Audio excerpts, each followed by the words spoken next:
दुनिया भर के आतंकवादी संगठन जब भी भारत के खिलाफ जिहाद की बात करते हैं तो गजवाए हिंद का जिक्र जरूर आता है।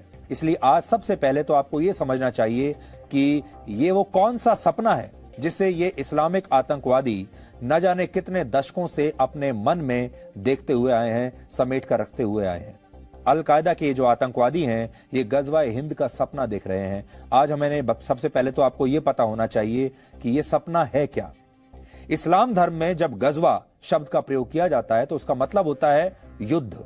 आपको याद होगा पिछले 2 दिन से हम आपको यही कह रहे हैं कि अब ये जो पूरा मामला है ये धर्म युद्ध बन चुका है और गजवा का मतलब भी होता है युद्ध और हिंद का मतलब होता है हिंदुस्तान से, यानी गजवा हिंद का मतलब हुआ हिंदुस्तान के खिलाफ युद्ध।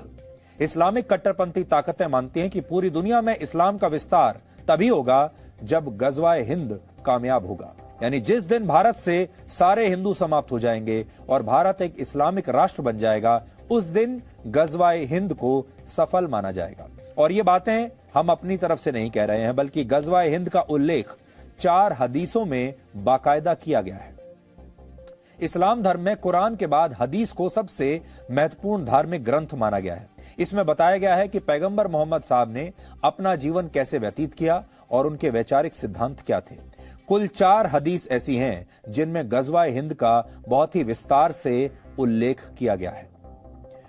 इनमें एक हदीस में पैगंबर मोहम्मद साहब के सहाबी यानी सहयोगी हजरत अबू हुरैरा कहते हैं कि इस उम्मत में सिंध और हिंद की तरफ एक लश्कर रवाना होगा।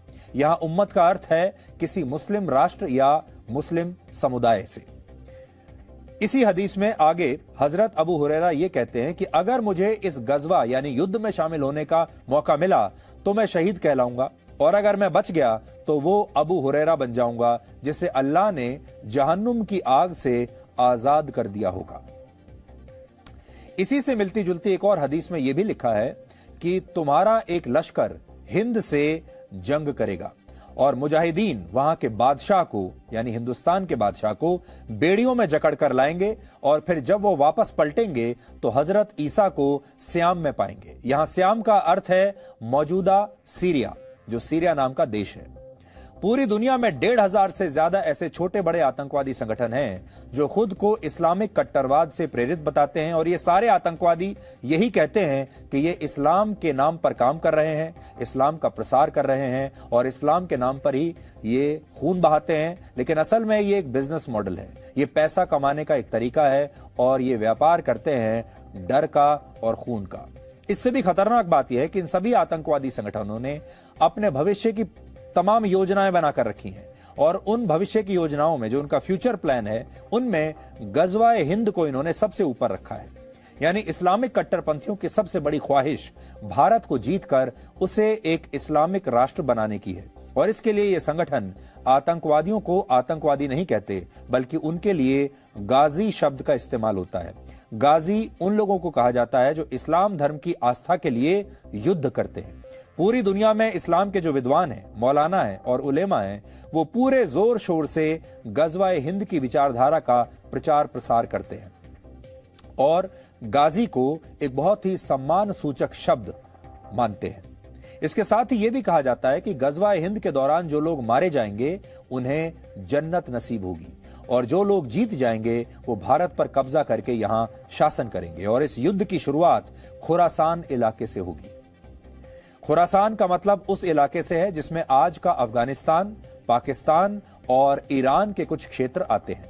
कट्टर इस्लाम को मानने वाले लोग कहते हैं कि इतने वर्षों में गजवाए हिंद इसलिए नहीं हो पाया क्योंकि इससे पहले भारत पर जितने मुसलमान आक्रमणकारियों ने हमला किया वो इस्लाम की कट्टर विचारधारा से तो प्रेरित थे, लेकिन उनका असली मकसद भारत के धन और दौलत को लूटना था, इस्लाम का प्रचार करना नहीं था।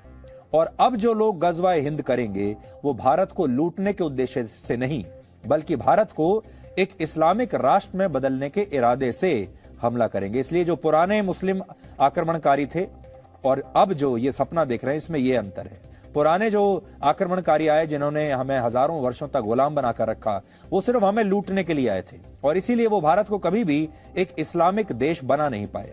लेकिन अब जो ये सपना देख रहे हैं उसमें ये लूटपाट नहीं करेंगे, इनका एक ही सपना है कि भारत को इस्लामिक राष्ट्र में तब्दील कर दिया जाए, और वो तब होगा या तो भारत में रहने वाले सारे हिंदू मारे जाएंगे, और या फिर वो अपना धर्म परिवर्तन कर लेंगे, और या फिर यहां से भाग जाएंगे। ये तीन ही चीज हो सकती है।